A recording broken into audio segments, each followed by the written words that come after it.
የጀነት ሰዎች ቀልበ ደረቅ አይደሉም። ከሰው ልጆች ሁሉ ቀልባቸው በጣም ሩህሩህ በጣም አዛኝ ሐታ እንደ አዕዋፋት ቀልባቸው ስስ እንደሆነም ተናግረዋል።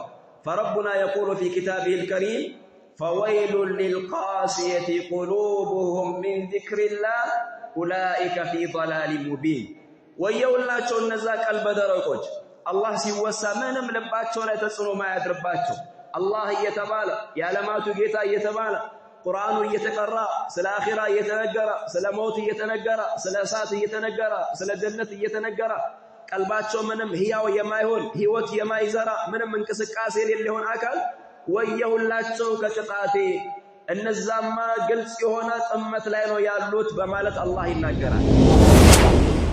አልሐምዱሊላህ ረቢል ዓለሚን والصلاة والسلام على أشرف الأنبياء والمرسلين نبينا محمد وعلى آله وصحبه أجمعين. أما بعد أيها المسلمون عباد الله، يقول ربنا جل وعلا في كتابه الكريم وذكر فإن الذكرى تنفع المؤمنين. ويقول النبي عليه الصلاة والسلام ألا إن في الجسد مضغة إذا صلحت صلح الجسد كله وإذا فسدت فسد الجسد كله ألا وهي القلب. የተከበራችሁት ወንድሞቻችን አላህ በተከበረው ቁርአን ከሱረቱ ዛሪያት ማስታወስ ለአማኞች ይጠቅማል ይላል። ነቢዩም ዓለይሂ ሰላቱ ወሰላም በሐዲታቸው አዋጅ አድምጡ አሉ። በአንድ ሰው ልጅ የሰውነት ክፍል ውስጥ ቁራጭ ስጋ አለች አሉ። ያቺ ስጋ እሷ ከተስተካከለች ሁሉ ነገሩ ያ ሰው ማንነቱ ይስተካከላል። ያቺ ቁራጭ ስጋ ከተበላሸች ሁሉ ነገሩ ይበላሻል። አዋጅ አድምጡ፣ እቺ ቁራጭ ስጋ ከሰውነት ክፍል ውስጥ ያለችዋ ቀልብ ናት አሉ ነቢዩ ዓለይሂ ሰላቱ ወሰላም። ሌላም ሐዲታቸው ላይ የአላሁ ጀለ ወዐላ የዓለማቱ ጌታ እይታው የሚያርፈው ባሮቹን የሚለካው ልባቸው ላይ ቀልባቸው ላይ ባለው ነገር እንደሆነ ነቢዩ ዓለይሂ ሰላቱ ወሰላም ተናግረዋል። ወንድሞች ያው የኛ ዕውቀት እይታ አጭር እንደመሆኑ እይታችን ብዙ ጊዜ የሚያርፈው ከላይ ያለ የሚዳሰስ ነገር እሱ ላይ ነው የምናተኩረው። ላኪን የአንድ ሰው ሐቂቃው እውነታው ማንነቱ አላህ ዘንድ ያለው ቦታ ያ ቀልቡ ላይ ያለው ማንነት ነው። ለዛ የትኛውም አካል የዚህን የቀልብ መካና ቦታ ያወቀ የሆነ አካል ከአካሉ ይልቅ ከቅርጹ ይልቅ ከመልኩ ይልቅ የበለጠ የሚጓጓለት የሚሳሳለት የሚንከባከበው የሰውነት ክፍል ትክክለኛ አማኝ የሆነ የአላህ ባሪያ ቀልቡ ነው። ኢኽወተል ኢማን ይህ ቀልብ የሚባለው የሰውነት ክፍል አላህ ካደረገውም ከፈተና ብዛት የማይመጣበት የበሽታ አይነት የለም፣ የማያስተናግደው ነገር የለም። ብዙ ነገራቶች ቀልብ ላይ ይመጣል። ብዥታዎች፣ ሹብሃት፣ ሸሃዋት፣ ብዙ አመለካከቶች ቀልብን የሚያበላሹ ነገራቶች በጣም ብዙ ነገር ቀልብ ላይ ይመጣል። አንድ ሰው የለዛ ኢዕቲና ከሌለው ለቀልቡ እንክብካቤ ትኩረት በየለቱ ቀልቤ እንዴት ነው በምን ሐለት ነው የሚል ተፈኩር የማያደርግ ከሆነ የመጣውን ነገር ሁሉ ያስተናግዳል፣ ይጠራቀምበታል፣ የበሽታዎች መከማቻ ይሆናል። ከዛ ያ ነገር ላዩ ላይ ሰውነቱም ላይ መንጸባረቅ የሚጀምር ይሆናል። በየለቱ ደግሞ አላህን እየታገዘ ቀልቤ በምን ሐለት ነው ያለው እያለ የሚንከባከብ ቼክ የሚያደርግ ከሆነ በአላህ ፍቃድ መላኢካም ባይሆን አንድ ሰው እየታገለ ምን እያለ በእስትግፋር እየጠገነ ቀልቡን ማጥራት ይችላል። ከባድ ጎጂ የሚባል በሽታ ቀልብ ላይ ከሚመጡ በሽታዎች አንዱን በሽታ በዚህ ዘመን ያሉ ብዙሃን ከአህለል ኢስላም ከሙስሊሞች የተፈተኑበት የተሞከሩበት በግልጽ የሚንጸባረቅ የሆነ በሽታ አለ። እሱም በሽታ ጥንቃቄ እንድናደርግ ለራሴም ለእናንተም መልእክት ማስተላለፍ ፈልጌ ነው ፊት ለፊታችሁ በዚህ ውድ በሆነው ሰዓታችሁ የቆምኩት።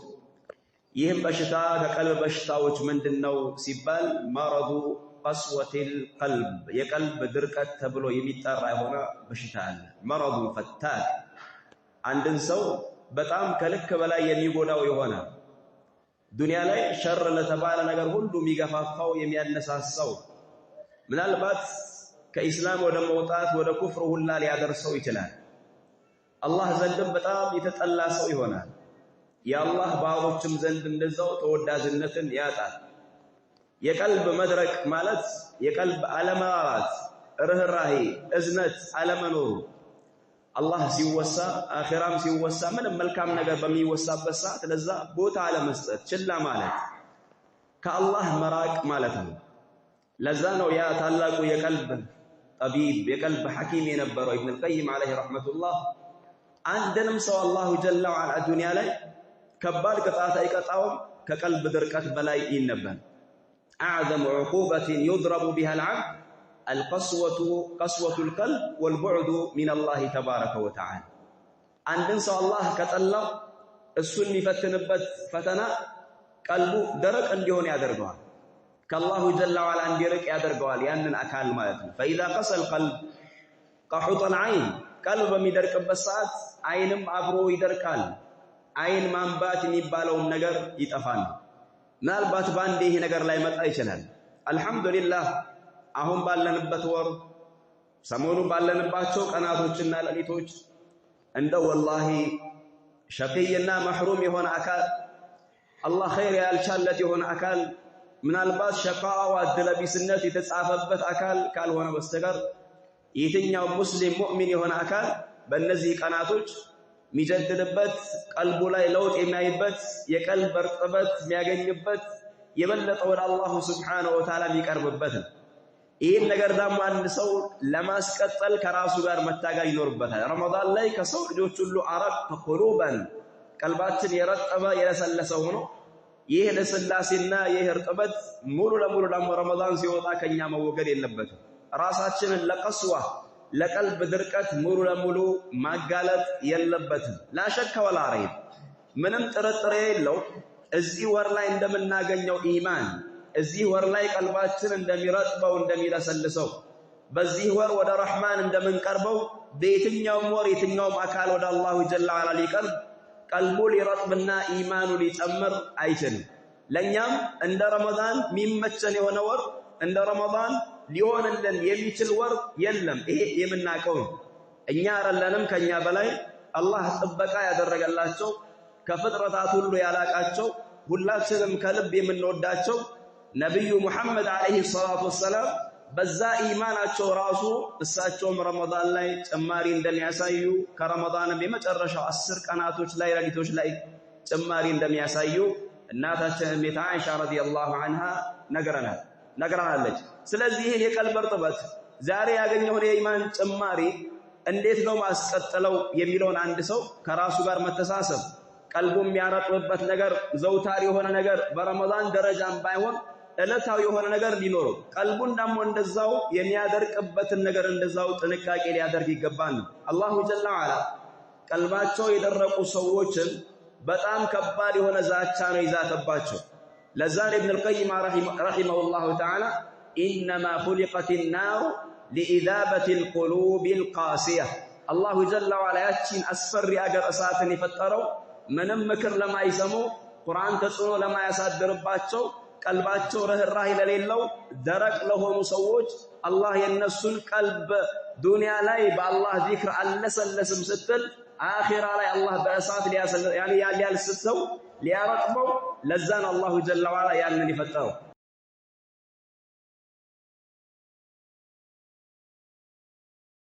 ነቢዩም አለይሂ ሰላቱ ወሰላም የጀነት ሰዎች ቀልበ ደረቅ አይደሉም። ከሰው ልጆች ሁሉ ቀልባቸው በጣም ሩህሩህ በጣም አዛኝ ሐታ እንደ አዕዋፋት ቀልባቸው ስስ እንደሆነም ተናግረዋል። ፈረቡና የቁሉ ፊ ኪታቢሂል ከሪም ፈወይሉን ሊልቃሲየቲ ቁሉቡሁም ሚን ዚክሪላህ ኡላኢከ ፊ ضላሊን ሙቢን።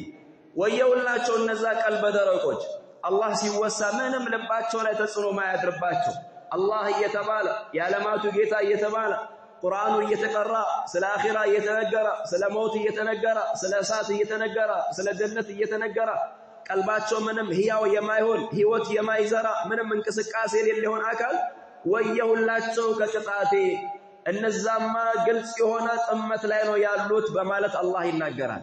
ይህ በሽታ አህለል ኪታብ መጽሐፍ የተሰጣቸው ሰዎች ዕውቀትን ከያዙ በኋላ ዲንን ከተገነዘቡ በኋላ ግን አኺራን ሩቅ አድርገው ሲያስቡ የተጠቁበት በሽታ እንደሆነ አላህ ተናግሯል። የአህለል ኪታብ በሽታ ነውና እናንተ ኡመት ሙሐመድ ሙስሊሞች ሆይ ይህ በሽታ እንዳይነካችሁ ጥንቃቄ አድርጉ ብሎ አላሁ ሱብሓነሁ ወተዓላ ቁርአኑ ላይ ይናገራል። የቁሉ ረቡና ጀለ ወዐላ አለም የእኒ ሊለዚነ አመኑ አን ተኽሸዐ ቁሉቡሁም ሊዚክሪላሂ ወማ ነዘለ ሚነል ሐቅ ወላ የኩኑ ከለዚነ ኡቱል ኪታበ ሚን ቀብል ፈጣለ ዐለይሂሙል አመዱ ፈቀሰት ቁሉቡሁም ወከሲሩ ሚንሁም ፋሲቁን። እነዛ ያመኑ ሰዎች ጊዜው አልቀረበም ወይ? ልባቸው የሚፈራበት አላህ በሚወሳበት ሰዓት የአላህን ዚክር በሚሰሙበት ሰዓት መቼ ነው አላህ ይህን የሚለው? ሰሓቦች በተለያየ ነገር በጂሃድ በምን ከጠላት ጋር ቢዚ ስለነበሩ ራሳችሁን መቼ ነው ቼክ የምታደርጉት? ሁሌ ከጠላት ጋር ነው እንዴ? ሁሌ ጂሃድ ነው እንዴ? ሁሌ ሂጅራ ነው እንዴ? ሁሌ መካ ላይ በነበረው ሐለት ነው እንዴ? አሁን ተረጋግታችኋል፣ የራሳችሁን ነገር መስርታችኋል። ኢብን መስዑድ እንዳለው ከሰለመን በኋላ ጥቂት ዓመታት ነው አላህ የጠበቀን። ከዛ በኋላ በዚህ አያ ሁላችንንም ወቀሰን ይላል አብዱላህ ኢብን መስዑድ። ኢብን አባስም እንደዛው 13 ዓመት አላህ ዝም አላቸው። ከዛ ካቆየው በኋላ አላሁ ጀለ ወዐላ ለአማኞች ለሰሓቦች ለኢማን ባልተቤቶች ለሱ ብለው ለተሰደዱት ለሱ ብለው ስንት ዋጋ ለከፈሉት ራሳቸውን እንዲያዩ ሁሌ ወደ ጠላት ብቻ እንዳይዞሩ የቀልባቸውን ጉዳይ እንዲመለከቱ እንደ መጽሐፍ ባልተቤቶች እንዳይሆኑ እነሱ ጊዜው ረዝቦባቸው ቀልባቸው እንደደረቀ ከአላህ እንደራቁ አመፀኛ እንደሆኑ አላሁ ሱብሓነሁ ወተዓላ ያስቀምጣል። በኒ እስራኤሎችም ያንን ትልቅ ተአምር አላህ የሞተን አካል ቀስቅሶ ሕያው አድርጎ አሳይቷቸው ገዳዩን ከተናገረ በኋላ ዳግም ከሞተ በኋላ ያሰው ያንን ተአምር አይተው ሳይማሩ ሲቀር አላህ ከባድ የሆነ ወቀሳ ወቀሳቸው። ثم قست قلوبكم من بعد ذلك فهي كالحجارة أو أشد قسوة። ያንን ትልቅ ተአምር ካያችሁ በኋላ ቀልባችሁ ደረቀ አለ አላሁ ጀለ ወዐላ። እንደ ድንጋይ በል ከድንጋይ በላይ የደረቀ ነው። እንደውም እኮ ከድንጋይ ውሃ እንደሚወጣ እንደሚፈስ አንዳንድ ድንጋይ ከአላህ ፍራቻ እንደሚንከባለል አላሁ ሱብሓነሁ ወተዓላ ተናገረ። የነሱ ቀልብ ግን ከድንጋይ በላይ የደረቀ እንደሆነ አላሁ ሱብሓነሁ ወተዓላ አስቀመጠ። እንዴት ነው ቀልባችን? አልሐምዱሊላህ እንዳልነው እድለቢስ ሸቂየውን አካል ካልሆነ በስተቀር የትኛውም አካል እንደ ብዙ መቅራት ብዙ ማክተም ቢያቀተው ለይል ሰላት ላይ ቢንገዳገድ ምን ቢል ለጾም ቦታ የሚሰጥ ይሆን አካል በቀልቡ ያኒ በጾሙ ብቻ ቢያዝ የቀልብ እርጥበት ያገኛል። ያኒ ሻዕባን ላይ ከነበረው መሻሻል አግኝቷል። ያኛው ሸቂይ ሆነው ሲቀር ማለት ነው። ምናልባት ያማ ምንም እዚህ ወር ላይ የቀልብ እርጥበት ያላገኘ ይሆን አካል የሱ ነገር በጣም ሩቅ ነው፣ አስፈሪ ነው።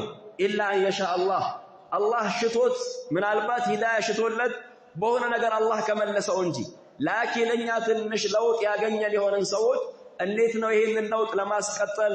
ወይስ መጀመሪያ ወደ ነበርንበት ከዚክር መራቅ ያ የነበረው የቀልብ ድርቀት ያንን ወደነው እሱን እያሰብነው ነው? ይሄ ሊሆን አይገባም። ጥሩ ነገር አይደለም። በጣም ጎጂ የሆነ ነገር ነው ቀስወቱል ቀልብ ብሎ ማለት። ከአላሁ ሱብሓነሁ ወተዓላ ያርቀሃል፣ አላህ ይጠላሃል። ደጋጊውን የአላህ ባሮችም እንዲጠሉህ አላሁ ሱብሓነሁ ወተዓላ ያደርጋል። ምክንያቱም ያንተ ማንነት ዋና ቀልብህ ላይ ባለው ነገር ስለሆነ። ስለዚህ ለቀልባችን ምንድነው የሚያስተካክለው? ቀልባችንን የሚያረጥበው ነገር ምንድነው? ቀልባችንንስ የሚያደርቀው ነገር ምንድነው የሚለውን ምንጊዜም ትኩረት መስጠት ያስፈልጋል ነው። ዋነኛ ለቀልብ ድርቀት ከሚዳርጉ አስባቦች መንስኤዎች ኢኽወተል ኢማን ለሂየ አዝኑብ ወልመዓሲ ወንጀል፣ በወንጀልም ላይ መዘውተር፣ አንድን ወንጀል ሰርቶ ኢስቲግፋር አለማድረግ፣ ለዛ ወንጀል ምንም ቦታ አለመስጠት፣ ኸላስ ከቀኝም ከግራም ጠባቂ ያለ እስከማይመስል ድረስ የዓለማቱም ጌታ ከኛ የዘነጋ ማያይ ማይሰማ እስኪመስል ድረስ ምንም ቀልባችን ላይ ኮሽታ አለመፈጠሩ ይሄ ከኢማን አይደለም፣ በጣም አደጋ ነው። ረሱልም ሰለላሁ ዐለይሂ ወሰለም በሐዲታቸው ላይ إذا أذنب العبد نكت في قلبه نكتة سوداء فإن تاب ونزع سوقل قلبه وإن زاد ذلك يعني ماذا بارك الله فيكم النكتة حتى يعلو قلبه الري ثم قرأ كلا إنهم كلا بل ران على قلوبهم ما كانوا يكسبون عندي الله باريا وانجلن سيسرا قلبو لاي عند ጥቁር ጠብታ ጠብ ይደረጋል ይሄ ማለት ቀልብ በመሰረቱ አንድ ሰው ሙከለፍ ሳይሆን በፊት ንጹህ ነው ነጭ ነው ማለት ነው ዛሬ ሐጀር አልአስወድ ሁሉም የሚናፍቀው የተከበረው የአላህ ቤት ላይ ያለው ጥቁር ድንጋይ ተብሎ የሚጠራው ከኢብኑ አባስ እንደመጣ ኢብኑ ሐጀር ፈትሁል ባሪ ላይ እንዳወሱት አስሉ ከጀነት ነው ይሄ ድንጋይ ሲወርደው በጣም የነጣ ነበር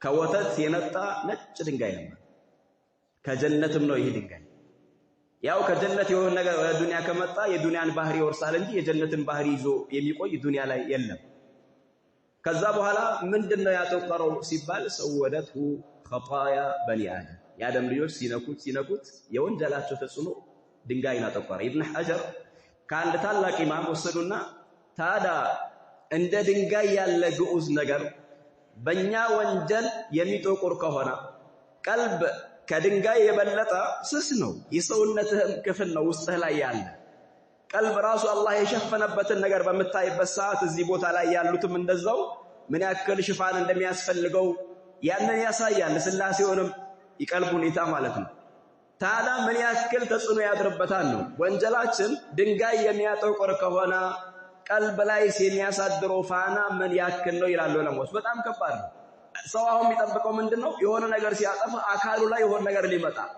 አላህ ወዲያውኑ ሊይዘው ያ ካልሆነ እያጠፋ ሲመቻችለት እያጠፋ ዝም የተባለ የሚመስለው ከሆነ خلاص በቃ ምንም የለብኝም ብሎ ብዙ ሰው ይሄን ነው የሚያስበው ይሄ እንደውም በጣም ከባድ ነው አደጋ ነው ኢስቲድራጅ ሁላ ሊሆን ይችላል መቼ ያ ወንጀል ዋጋ እንደሚያስከፍልህ አታውቅም ይበቃል ቀልብህ ላይ ብቻ ጥቁር ጠብታ መደረጉ በቂ ነው ግን ምን አለ አልহামዱሊላህ ሁላችንም ወንጀለኞች ሁላችንም ጥፋተኞች ሁላችንም የአደም ልጆች ብንሆንም አላህ ግን የሰጠን ልዩ ገራሚ የሆነ እድል አለ እሱ ምንድነው ከወንጀል መመለስ ኢዕቲራፍ ማድረግ ለዛኩር ኢብኑ القيم رحمه الله ወንጀል ሰርቶ አጥፍቻለሁ ያለ ሰው በአባቱ ነው የወጣው በአደም አለይሂ ሰላም ወንጀል ሰርቶ ደግሞ ችካ ኩራት ያዘውን አካል በኢብሊስ ነው የወጣው ይላል እኛ ልንላበስ የሚገባው የአባታችን አደም አለይሂ ሰላምን ባህሪ ነው ربنا ظلمنا انفسنا وان لم تغفر لنا وترحمنا لنكونن من الخاسرين فتاب عليه وهدى ይሄ ኢስቲግፋር ነው ያደረገው አደም አለይሂ ሰላም አጥፍቻለሁ ራሳችን በድለናል አሉ ከእናታችን ሐዋ ጋር አላሁም ጀለ ወዐላ ተውበታቸውን ተቀበላቸው ይቅራላቸው ከጀነት ቢባረሩ ማለት ነው አንተም አይወላም ባቡ ተውባ መፍቱህ የተውበት በር ክፍት ነው የኢስቲግፋር በር ክፍት ነው ካጠፋ በኋላ ምህረትን መጠየቅ የያንዳንዳችን ልማድ ሊሆን ይገባል አይ ሰው አላየኝም በሌሊት ሰዓት ነው የሰራው በጨለማ ነው የሰራው ሚለው ነገር በጣም ከልክ በላይ ጎጂ ነው ወንጀልን አሳንሳችሁ እንዳታዩ hatta ከጎን ላሉ መላእክቶች ራሱ ቦታ ለመስጠታችን ትንሽዬ ወንጀል ቢሆን ራሱ ወንጀሉን እኮ ያጎዝፈዋል የአላህን እይታ ራሱ ቦታ ለመስጠት ያም ወንጀሉን ያጎዝፈዋል ግን አንዳንዴ ምናልባት ስሜት በዝቶ ወይ ደግሞ ብዥታ ይፈጠርና ወይ ካለህበት አካባቢ ወይ ኢማን ይቀንስና እነዚህ ነገራቶች ሁሉ ተሰውሮብህ ወንጀል ላይ ትወድቃለህ የሙእሚን ባህሪ ጥንቁቅ የሆነ ሰው ባህሪ ግን ወዲያው ነው ያሳውስና ከዚህ ነገር ይመለሳል ምህረትን ይጠይቃል ኢስቲግፋር ማድረግህ ከዛ ነገር እጅን ማንሳት ለቀልብህ ጥራት ቀልብህ ወደ ነበረበት ኢማን እንዲመለስ ሰበብ ነው قال النبي صلى الله عليه وسلم فإن تاب ونزع سقل قلبه ከዚህ ነገር ከተመለሰ ኢስቲግፋርን ካደረገ አላህ ልቡን ይወለውልለታል ልቡን ያጸዳለታል ሳፊ ይሆናል ካልሆነስ فإن زاد አንድ ወንጀል ሰርቶ ኢስቲግፋር የለም ተመቸው አሁንም ይጨምር ከሆነ ሁለተኛ ራሐሉን እንዲ ሊሆን እያለ ካለ ነጥቧ ትጨምራለች ሲጨምር ይጨምራል ያ ጥቁረታሉ ሄዶ ሙሉ ለሙሉ ቀልቡን እስኪጋርደው ድረስ ከዛ ቀሩ አላህ ስለ ካህዲያን ሱረቱል ሙጠፊፊን ላይ የተናገረውን አያ ከላ አላሁ ጀለ ወዐላ በል ራነ ዐላ ቁሉቢሂም ማ ካኑ የክሲቡን ሲሰሩት የነበረው ወንጀል ያ ተደባብሮ አንዱ ላይ ተደምሮ ምን ብሎ ልባቸውን ጋርዶባቸው ነው። ለዛ ነው ማየት መስማት የተሳናቸው ይላል አላሁ ጀለ ወዐላ። ይሄ የወንጀል መጠራቀም ከዚክር ቦታ ዞር ማለት ጀማዓን አለመታደም ጁምዓ ላይ እንዝላልነት መኖሩ ከቁርአን ጋር ምንም ግንኙነት ከሌለ ወላ አታዳምጠው ወላ አትቀራ አዝካሩ ሰባህም የለም ስታነጋም ዚክር የለም ስታመሽም ዚክር የለም እንዳነጋህ ሚዲያ ነው እንዳመሸህ ሚዲያ ነው ስተኛም በሚዲያ ነው ሁሉ ነገር እሱ ነው ያኒ ከስራ ሰዓት ውጪ ባለህ ሰዓት ማለት ነው ምንም ለኸይር ነገር ለመጃሊስ الذكر ሰዎች ወደ ኹጥባ ሰዎች ወደ ሙሐደራ ወደ መውዒዛ ወደ መጃሊስ الذكر ሲሽቀዳደሙ ለዛ ቦታ የማስት ከሆነ እንዲሁም ደግሞ ምንም አኺራም ሲባል ምንም ቀብርም ይርክ የማዘይር ከሆነ ሱናም የሆነ ጾም የማጾም ለሱና ሰላት ምንም ቦታ ከሌለ ፈርዱም ስትፈልግ ጀማዓ ስትፈልግ ቤት ስትፈልግ ሱቅ ላይ በፈለከው ሰዓት የምትሰግድ ከሆነ ይሄ ነገር ሲዳያል እየተደማመረ እየተነባበረ እለት ተለት ቀልብ ላይ ተጽዕኖ እያሳደረ መጨረሻ ላይ ምክር ቢለግሱም ምን ቢሉም አትሰማም። የቀልብ ድርቀት ዋናው እኮ ችግር ትልቁ ሙሲባ ምንም ነገር ለዛ ሰው ቢነግሩት ቁርአን አያ ቢደረድሩለት አላህ ሽቶ ከሆነ እንጂ ያ ሰው አደጋ ላይ ነው ያለው። የቀልብ ድርቀት ከሚያስከትለው መዘዝ ዋነኛው መዘዝ ምንም አይነት መውዒዛ ቢሰጥ ምናልባት በሚሰጠው ተግሳጽ ራሱ ሊያላግጥ ይችላል። ስለ እሳት ስለ ጀሃነም እየተናገረኮ ምንም ቀልቡ ላይ ጠብታ ሳይፈጥርበት ራሱንም እንደ ጀነት ሰው አድርጎ ሁላ ሊስልም ይችላል አንዳንዴ ማለት ነው። ስለ ጀነትም ተሽዊቅ እየተደረገ ራሱን እንደ ጀነት አካል አስቦ ለዛ ነገር ምንም ቦታ ላይ ሰጥ ይችላል። በየትኛው መውዒዛ ተአሱር አያደርግም። አጠገቡ ሰዎች በድንገት እየሄዱ ወደ አኺራ እየተሻገሩ ጀናዛም እያየ ቦታ የለው። በአላህ ስም ልጠይቃችሁ ዛሬ ወደ መቅበራ ስንሄድ ሟች ሞቶ ወዳጅ ጓደኛ ቤተሰብ እያየ ነው ማለት ነው። ወደ አኺራ እየሄደ ተከፍሮ ከዱንያ ምንም ሳይዝ እየወጣ እዛች ጉድጓድ ውስጥ እየከተቱት ለምንድን ነው እዛ ቦታ ላይ ሰዎች ፈራ ማይሉት ደንገጥ የማይሉት ኢማናቸው ማይጨምረው? ጭራሽ ሊያዝኑ ሲገባ አንገታቸውን ሊደፉ ሲገባ ነገንም እዚህ ቦታ አምጥተው እንዲህ ነው የሚጥሉኝ ብለው ሊማሩ ሲገባ ያ ትልቁን መካሪ ሳይመከሩበት ቀርተው እዛ ቦታም ላይ ልማድ ሆኖ መቅበራ ላይ ሰው ስልኩን አውጥቶ ያንን ሚዲያ ሐላሉንም ሐራሙንም የመጣውንም የሄደውንም ያገኘውን ነገር ይከታተላል። ጓደኛውንም በሚያገኝበት ሰዓት ከለህዱ ዞር ብለው ባልደረባቸው እኮ ነው የሞተው እዛው የተለመደውን የዱንያ ጫወታ ይሄ ነገር እንዴት ሆነ ይሄ ነገር ስንት ገባ መቅበራ ላይ ማለት ነው። መቅበራ ላይ ነገ ወስዶ የሚጥሏቸው ጉድጓድ ላይ ወዳጁ እየተቀበረ እያየ ሰው ሲጫወስ ይዝናና እንዴት ነህ ብለው ምንም የሐዘን ምልክት ሳይታይባቸው በዛ መልኩ ያሳልፋሉ። ይሄ ከጤንነት ነው? ይሄ ነገር ኖርማል ነው? ይሄ ነገር ከኢማን ነው ወይ? ሰዎች ኖርማል አድርገው ይዘውታል። ግን ከኢማን አይደለም ቀልብ ላይ ካለው ችግር ነው። ደጋግ የነበሩ የአላህ ባሮች ሰሃበተል ክራም ሪድዋኑላሂ ዐለይሂም አንድ ሟች እኮ ሲሞት ማነው ሙዐዚ ማነው ሙዐዛ ያንን መለየት አይቻልም ነበር። ማነው የሟች ቤተሰብ ማነው ደግሞ ባዳ አካል ሊያጽናና የመጣው? ሁሉም በቃ ይህ ሞት እኔን ነው የሚፈልገኝ እኔም ነገ ተረኛ ነኝ ብሎ እያንዳንዱ አንገቱን አቀርቅሮ አኺራውን እያስታወሰ ሌላ ኹሹዕ ውስጥ ነው ያሉት። ለዛ እኮ ነው ሟች በሚሸኝበት ሰዓት አንድ ሰው አዝካር ሊል ይህ ነገር አይደነገግለትም። በተለይ በጀማዓ ሲሆን ይብሳል። ለምን? ያ ቦታ የትምህርት ቦታ ስለሆነ የመውዒዛ ቦታ ስለሆነ። አብዱላህ መስዑድ እንዲሁም አቡ ደርዳ ረዲየላሁ ዐንሁማ ልክ ጀናዛን በሚያዩበት ሰዓት ከፋ ቢልመውት ዋዒዛ እንደ ሞት ማን መካሪ አለ? ሰው ልጅን ለመምከር ሞት ይበቃል ይሉ ነበር። ላኪን ዛሬ ሞትም እየመከረን አይደለም። ድንገት ሰዎች እየሞቱ እየሄዱ እያየን ዙሁር ሰግደው አስር ላይ ሲሄዱ እያየን ማታ አይተናቸው ጠዋት ሞቱ ሲባል እየሰማን ባለሀብቱም ሲሞት አይደነገጥም፣ ዓሊሙም ሲሞት ድንጋጤ የለም። ይህ ሁሉ ነገር ጤነኝነት ነው ብላችሁ ታስባላችሁ? አበደን። ይሄ ሙዓለጃ ይፈልጋል፣ ህክምና ይፈልጋል ነው። ኢኽወተል ኢማን ኢማናችሁን የምትጀድዱበት ቀልባችሁ ሁሌ እንዲረጥብ ይህ ጀማዓ የሚባለው ነገር ጁምዓ የሚባለው ነገር የአላህ ቤት መስጂድ ትልቅ ግብዓት ነው ለእናንተ፣ ዋጋ አለው። ከአላህ ቤት አትራቁ። የአላህን ቤት አዘውትራችሁ ያዙ። ከመስጂድ ውጭ ያለውን ሐያት እኮ የምናውቀው እኮ ነው። ሐንዘላ እንዳለው እርሶ ዘንድ ስንሆን ስለ ጀነት ሲነግሩን ጀነትን የሚያይ ሰው እንሆናለን። ስለ እሳት ሲነግሩን እሳትን እንደሚያይ ሰው ነው የምንሆነው። ግን ከእርሶ ወጥተን ወደ ስራ ስንገባ ከልጆች ስንቀላቀል የሰማነውን አብዛኛውን ነገር እንረሳለን። ይህ የሁላችንም ባህሪ ነው። እሱ ግን ተሰምቶት ነው። ለምንድን ነው መስጂድ ላይ በምንሆነው ኢማን እቤት ላይ ማን ሆነው? ስለዚህ መስጂድ ላይ በሚሆነው ኢማን አንድ ሰው መጃሊስ ዚክር ላይ በሚሆነው ኢማን ሌላ ቦታ ላይ ሊሆን አይችልም። ስራ ሐላል ነው። ሐላል ስራ እስከሆነ ድረስ ከባልተቤት ከልጆች መጫወት ኢስላም የገፋፋበት ነገር ነው። ነገር ግን ለአንተ መሰረታዊ ነገር ግን ከአላህ ቤት ጋር ያለህ ግንኙነት ከአዝካር ከቁርአን ጋር ያለህ ግንኙነት በጣም ወሳኝ ነው። ያ ስራ ከልጆች ጋር ከባልተቤት ጋር ያለው ነገር ብዙ ጊዜ ደስታው አካላዊ ነው። ቀልብ ላይ ምናልባት ያ ነገር ሲበዛ ራሱ አንዳንዴ ቀልብን የማጥበብ የማጨናነቅ የመረበሽ ነገር ይኖረዋል። ሐላልም ሆኖ ማለት ነው። ለዛ እኮ ነው ሰልማን ረዲየላሁ ዐንሁ ከቻልክ ንግድ ቦታ ስትገባ ሰዎች ሁሉ ገብተው ከጨረሱ በኋላ መግባትን ከቻልክ ግባ። ስትወጣ ደግሞ ቀድማቸው ሱቅን መዝጋት ከቻልክ ይህንን ነገር አድርገው። ለምን? የገበያ ቦታ ማለት ሸይጣን ባንዲራውን የሚሰቅልበት ቦታ ነው። ለህይወት መሰረታዊ ቦታ ሆኖ ግዴታ የሆነ ቦታ ሆኖ አላህ ያዘዘበት ቦታ ሆኖ ግን ቀልብ ግን እዛ ቦታ ደስታ አያገኝም፣ እርካታ አያገኝም። የፈለገ ቢከስብ አንድ ሰው የፈለገ ቢሸቀል በቀን በሚሊዮን ቤት ቢያተርፍ ወላሂ ለቀልቡ እርጋታ ደስታን አይሰጠው፣ የበለጠ መጨናነቅን ነው የሚሰጠው።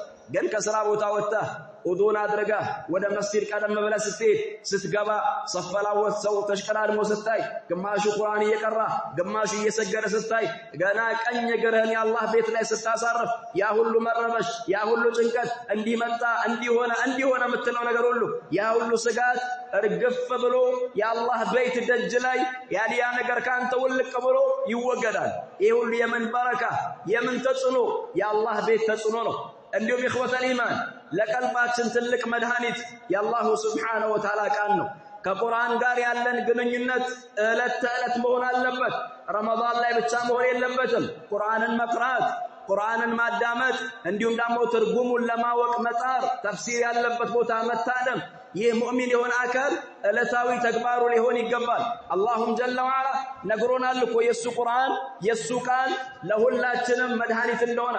በተለይ ቀልብ ላይ ለሚገጥሙን ችግሮች፣ በሽታዎች የቆሉ አላሁ ጀለ ወዐላ ያ አዩሃ ናስ ቀድ ጃአትኩም መውዒዘቱን ሚን ረቢኩም ወሺፋኡን ሊማ ፊ ሱዱር ወሁደን ወመውዒዘቱን ወረሕመተን ሊልሙእሚኒን እንዳለ አላሁ ጀለ ወዐላ ከጌታችሁ ዘንድ የሆነ ተግሳጽ መጥቶላችኋል አለ አላሁ ጀለ ወዐላ። ቀድ ጃአትኩም መውዒዘቱን ሚን ረቢኩም ወሺፋኡን ሊማ ፊ ሱዱር ልቦች ውስጥ ላሉ ለተለያዩ ችግሮች፣ ጭንቀቶች፣ መረበሽ፣ ለቀልብ ድርቀት፣ ለኢማን መቀነስ ለሁሉም ነገር ፍቱን መድኃኒት ነውና ከቁርአን ጋር ያለን ነገር አደራ። እንዲሁም ደግሞ አኺራን ማስታወስ፣ ቀብርን መዘየር፣ ሌሎችም ብዙ አስባቦች አሉ ቀልብን የሚያረጥቡ። አልቀልብ በደንብ ትኩረት ልንሰጠው የሚገባ ከሰውነታችን ክፍል ዋነኛው ክፍል ነው። በተለይ ቀልባችን ድርቀት እንዳይገጥመው ሁል ጊዜ ቼክ ማድረግ መንከባከብ አስፈላጊና መሰረታዊ ነገር ነው። ካልሆነ ግን ወላሂ በዱንያም ሐያታችን ቀብርም አኺራም ላይ ዋጋ የሚያስከፍለን ጉዳይ ነውና ጥንቃቄ ልናደርግ ይገባል። አላሁ ጀለ ወዐላ በሰማነው ሁላችንም ተጠቃሚዎች ያድርገን። የቀልባቸውን ሐለት ከሚያስተካክልላቸው ሰዎች አላህ ያድርገን። ሪቀተል ቀልብ የተባለውን ነገር አላህ ይለግሰን። ቀስወተል ቀልብ የተባለውን በሽታ ከሁላችንም አላህ ያርቅልን። ወጀዛኩሙላሁ ኸይረን ወባረከላሁ ፊኩም ወልሐምዱሊላህ።